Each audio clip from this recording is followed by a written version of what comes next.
नमस्कार, मैं अनिल कुमार, सहायक आचार्य राजनीति विज्ञान। आज की इस वीडियो में हम ब्रिटिश संविधान के अंतर्गत आने वाले सम्राट और राजमुकुट के मध्य अंतर के बारे में चर्चा करेंगे। सबसे पहली बात आती है कि सम्राट होता क्या है। देखिए, ब्रिटेन में संसदीय शासन व्यवस्था को अपनाया गया है और इसके अंतर्गत एक तो वास्तविक प्रमुख होता है और एक दिखावटी। और इस वास्तविक प्रमुख को हम प्रधानमंत्री कहते हैं और जो संवैधानिक प्रमुख होता है, जो दिखाने मात्र के लिए होता है, सभी काम उसी के नाम से होते हैं, तो वो संवैधानिक प्रमुख कहलाता है, जिसे हम राजमुकुट कहते हैं। और सम्राट और राजमुकुट ये शब्द आपस में जुड़े हुए हैं, इसलिए आज की इस वीडियो में हम सम्राट और राजमुकुट के बारे में ही चर्चा करेंगे। सबसे पहली बात आती है सम्राट किसे कहते हैं। तो सम्राट और राजमुकुट की चर्चा के अंतर्गत हम देख रहे हैं कि सम्राट वह व्यक्ति होता है जो एक विशेष समय पर ब्रिटिश राज्य के प्रमुख पद पर आसीन होता है। और राजमुकुट राजमुकुट एक संस्था है जिसमें व्यक्ति के रूप में सम्राट, कैबिनेट, लोक सेवाएं और वे भी सभी हैं जिनके द्वारा प्रशासनिक सत्ता का उपयोग किया जाता है। अर्थात राजमुकुट सर्वोच्च कार्यपालिका तथा शासन में नीति निर्माण करने वाली संस्था है, जिसे हम सरकार भी कह सकते हैं। तो इस तरीके से देख सकते हैं कि राजमुकुट एक व्यापक शब्दावली है जिसमें कैबिनेट भी आती है, लोक सेवाएं भी आती हैं, प्रशासनिक सत्ता भी आती है। तो ये सब इस चीज़ के अंतर्गत, राजमुकुट के अंतर्गत आती हैं। अब सम्राट और राजमुकुट में अंतर क्या होता है वह हम देखेंगे कि सम्राट तो एक व्यक्ति होता है, राजमुकुट एक संस्था होती है। सम्राट अस्थायी है, राजमुकुट स्थायी है। सम्राट व्यक्तिक है, राजमुकुट सामूहिक है। अगला बिंदु है, वास्तविक प्रशासन में सम्राट शक्तिहीन है जबकि राजमुकुट सर्वशक्तिशाली है। तो ये भेद है प्रमुख रूप से। हम देखें तो पहला आता है सम्राट एक व्यक्ति है, राजमुकुट एक संस्था है। तो इसकी व्यापक तौर पर अगर हम चर्चा करें या विशद विवेचन करें तो सम्राट एक व्यक्ति होता है जो एक विशेष समय पर राजगद्दी पर या राजपद पर आसीन होता है।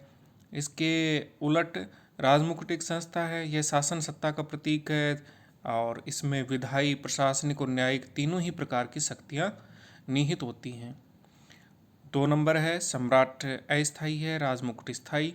तो इसके अंतर्गत हम देख सकते हैं कि सम्राट व्यक्ति होने के नाते जन्म लेता है, वह जन्म लेता है तो मरता भी है, और मानव होने के नाते उसके साथ अन्य मानव जीवन की समस्त क्रियाएं भी जुड़ी हुई होती हैं। उसे उसके पद से हटाया भी जा सकता है और वह सिंहासन का स्वयं भी परित्याग कर सकता है।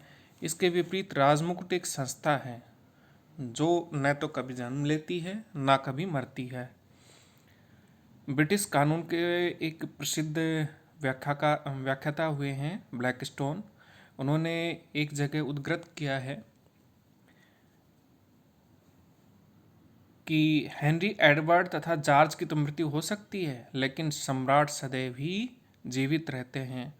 उनका अभिप्राय यह था कि एक समय विशेष पर सम्राट पद पर कोई एक व्यक्ति विशेष आसीन होता है और उसकी निश्चित तौर पर मृत्यु हो जाती है, परंतु सम्राट का पद जिसे राजमुकुट कहा जाता है वह अमर है। इसी अभिप्राय को व्यक्त करने के लिए इंग्लैंड में यह एक लोकोक्ति भी प्रसिद्ध है कि सम्राट मृत है, सम्राट चिरंजीव हो। The king is dead, long live the king. अगला बिंदु आता है सम्राट व्यक्तिक है और राजमुकुट सामूहिक। इसका तात्पर्य यह है, सम्राट का रूप व्यक्तिक है अर्थात वह अकेला प्रतिनिधित्व करता है, जबकि राजमुकुट के अंतर्गत ढेर सारे संस्थाएं सम्मिलित होती हैं। राजमुकुट की शक्तियों का प्रयोग एक व्यक्ति नहीं करता बल्कि अनेक व्यक्तियों द्वारा किया जाता है। अतः राजमुकुट का रूप सामूहिक है तथा शक्ति का प्रयोग करने वाले समूह में संसद, मंत्रिमंडल और लोक सेवा आयोग के सदस्य भी सम्मिलित होते हैं। और अगला अंतर हम देखें चौथा नंबर का, तो वो है कि वास्तविक प्रशासन में सम्राट शक्तिहीन है जबकि राजमुकुट जो होता है वो सर्वशक्तिशाली होता है। भूतकाल में सम्राट वास्तविक प्रशासन में सर्वाधिक शक्तिशाली था, किंतु प्रजातंत्र की दिशा में संवैधानिक विकास के साथ साथ सम्राट की शक्तियों का पतन होता गया, ह्रास होता गया और सम्राट के हाथ से शासन की शक्ति निकलकर मंत्रिमंडल तथा संसद को प्राप्त होती रही। वर्तमान समय में वास्तविक प्रशासन में सम्राट को कोई शक्ति प्राप्त नहीं है, किंतु राजमुकुट एक संस्था है जिसमें सम्राट के अतिरिक्त मंत्रिमंडल और संसद भी शामिल हैं। अतः व्यक्ति रूप में सम्राट के हाथ से शक्तियाँ निकलकर राजमुकुट संस्था को प्राप्त होती रही हैं और राजमुकुट सर्वशक्तिशाली है। ब्रिटेन में एक और भी कहावत प्रचलित है। अभी तो हमने एक ऊपर पढ़ा था कि ब्लैक स्टोन ने बताया था कि हेनरी एडवर्ड तथा जॉर्ज की मृत्यु हो सकती है लेकिन सम्राट सदैव ही जीवित रहते हैं। और एक दूसरी बात थी कि सम्राट मृत है, सम्राट चिरंजीव हो। इसी तरीके से एक और कहावत प्रचलित है कि जैसे जैसे प्रजातंत्र का विकास होता है वैसे वैसे राजमुकुट की शक्ति भी बढ़ती जाती है। As democracy grows crown becomes stronger.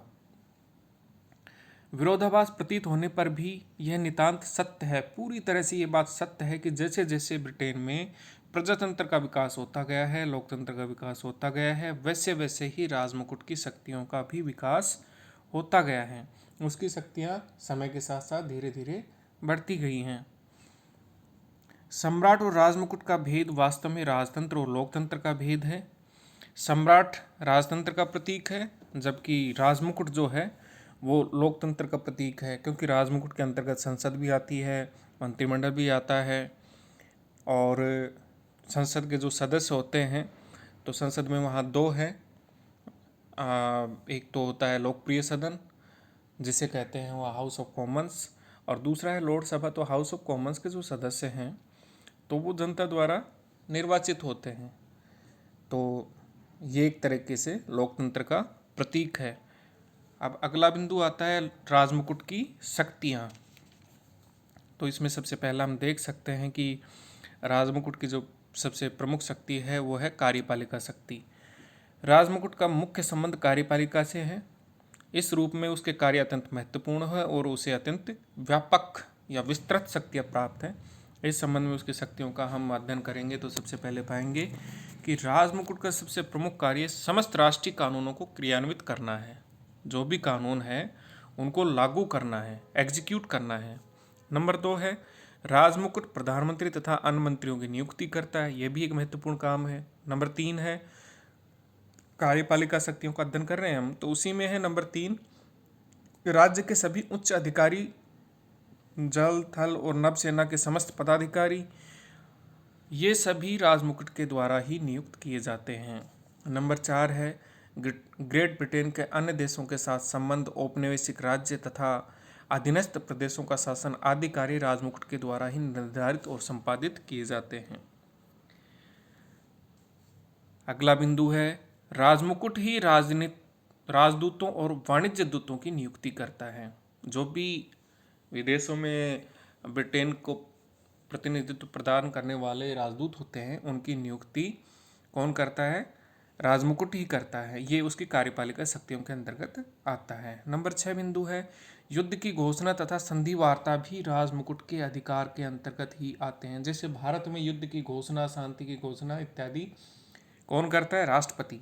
ऐसे ही वहाँ ब्रिटेन में युद्ध की घोषणा तथा संधि वार्ता राजमुकुट के अधिकार के अंतर्गत आते हैं। 7वां बिंदु है राजमुकुट के द्वारा अपराधियों को क्षमा प्रदान करने या उनके दंड को कम करने का कार्य किया जा सकता है। राजमुकुट की शक्तियों के अंतर्गत हम दूसरा बिंदु देखेंगे व्यवस्थापन संबंधी शक्तियाँ। राजमुकुट को व्यवस्थापन संबंधी अनेक शक्तियाँ प्राप्त हैं। ब्रिटेन में कानून निर्माण की शक्ति संसद सहित राजा को प्राप्त है। इस प्रकार राजमुकुट के द्वारा संसद के साथ मिलकर व्यवस्थापन संबंधी शक्तियों का उपयोग किया जाता है। इस संबंध में राजमुकुट की शक्तियाँ निम्न प्रकार से हैं। नंबर 1 है कि संसद के दोनों सदनों में से द्वितीय सदन अर्थात लोक सभा के निर्माण के संबंध में राजमुकुट को शक्ति प्राप्त है। राजमुकुट को पीयर बनाने का अधिकार प्राप्त है। राजा के द्वारा जिन लोगों को पीयर बनाया जाता है केवल वो लोग ही लॉर्ड सभा के सदस्य होते हैं। लोक सदन के चुनाव की तिथि भी राजमुकुट के द्वारा ही घोषित की जाती है। नंबर 2 बिंदु व्यवस्थापिका संबंधी जो शक्तियां हैं, व्यवस्थापन संबंधी जो शक्तियां हैं, इसके अंदर 2 नंबर का बिंदु है कि राजमुकुट संसद के दोनों सदनों का अधिवेशन बुलाता है, स्थगित करता है। लाड़ सभा तो एक स्थायी सदन है, लेकिन राजमुकुट लोक सदन को विघटित कर सकता है। नंबर 3, संसद के आरंभ में सम्राट भाषण देता है जिसमें देश की नीति पर प्रकाश डाला जाता है। वास्तव में ये जो भाषण होता है ये उसके सम्राट के जो मंत्री होते हैं उनके द्वारा तैयार किया जाता है और राजा उसमें किसी प्रकार का परिवर्तन नहीं कर सकता। जैसे हमारे यहाँ राष्ट्रपति का अभिभाषण है तो वो यहाँ मंत्रिमंडल के द्वारा तैयार किया जाता है, सेम वैसे ही ब्रिटेन में राजा के संदर्भ में है। नंबर 4 है, कोई विधेयक उस समय तक कानून का रूप नहीं ले सकता जब तक कि उस पर सम्राट के या राजा के हस्ताक्षर न हो गए हों। 5वां बिंदु है, राजमुकुट को अधिराज्यों के संबंध में घोषणाएं व अध्यादेश जारी करने का अधिकार है। अब आता है राजमुकुट की शक्तियों के अंतर्गत 3 नंबर का बिंदु अर्थात न्याय संबंधी शक्तियां। तो न्याय संबंधी शक्तियों में क्या है? सम्राट को न्याय का स्रोत कहा जाता है, फाउंटेन ऑफ जस्टिस कहा जाता है और न्यायिक क्षेत्र में भी उसे कुछ शक्तियां प्राप्त हैं। ब्रिटेन के सभी न्यायालय सम्राट के न्यायालय कहलाते हैं। सम्राट ही न्यायाधीशों की नियुक्ति करता है तथा संसद की प्रार्थना पर उन्हें पद से हटा भी सकता है। वह अपराधियों के दंड को कम कर सकता है या उन्हें क्षमा प्रदान कर सकता है। अगला बिंदु आता है धार्मिक क्षेत्र में राजमुकुट की शक्तियाँ। सम्राट को धार्मिक क्षेत्र में भी कुछ शक्तियाँ प्राप्त हैं। इंग्लैंड में एंग्लिकन चर्च है और रानी एलिजाबेथ के समय से सम्राट उसका हेड होता है, मुखिया होता है। वह चर्च के समस्त अधिकारियों जैसे आर्क बिशप, डीन और कैनन की नियुक्ति करता है। सम्राट कैंटबरी और यॉर्क के धार्मिक सम्मेलन बुलाता है और इन सम्मेलनों द्वारा पारित नियमों पर सम्राट के हस्ताक्षर उसी प्रकार आवश्यक है जिस प्रकार संसद द्वारा पारित विधेयकों पर। तो इस तरीके से धार्मिक क्षेत्र में भी उसे शक्तियाँ प्राप्त हैं। आखिर में हम देखते हैं कि राजमुकुट की जो शक्तियाँ हैं उसमें है सम्मान का स्रोत माना जाता है राजमुकुट को। वो किस लिए माना जाता है? क्योंकि ब्रिटिश लोग हैं वो बहुत ही रूढ़िवादी हैं और वो पुरानी जो परंपरा चली आ रही है हजारों वर्षों से, तो उस परंपरा को निभाते आ रहे हैं और उनके मन में एक सम्मान है राजमुकुट के प्रति। तो राजमुकुट को अधिकार प्राप्त है कि वह ब्रिटिश नागरिकों को सम्मान सूचक उपाधियां प्रदान कर सके। ये राजमुकुट का एक विशेष अधिकार है कि वो ब्रिटिश नागरिकों को सम्मान सूचक उपाधियां प्रदान कर सकता है, जैसे कि ड्यूक, बैरन, आल, नाइट तथा लॉर्ड की उपाधियां ये सम्राट के द्वारा ही, राजमुकुट के द्वारा ही प्रदान की जाती है। धन्यवाद। आगे के वीडियो में हम इस सम्राट और राजमुकुट संबंधी चर्चा को आगे बढ़ाएंगे।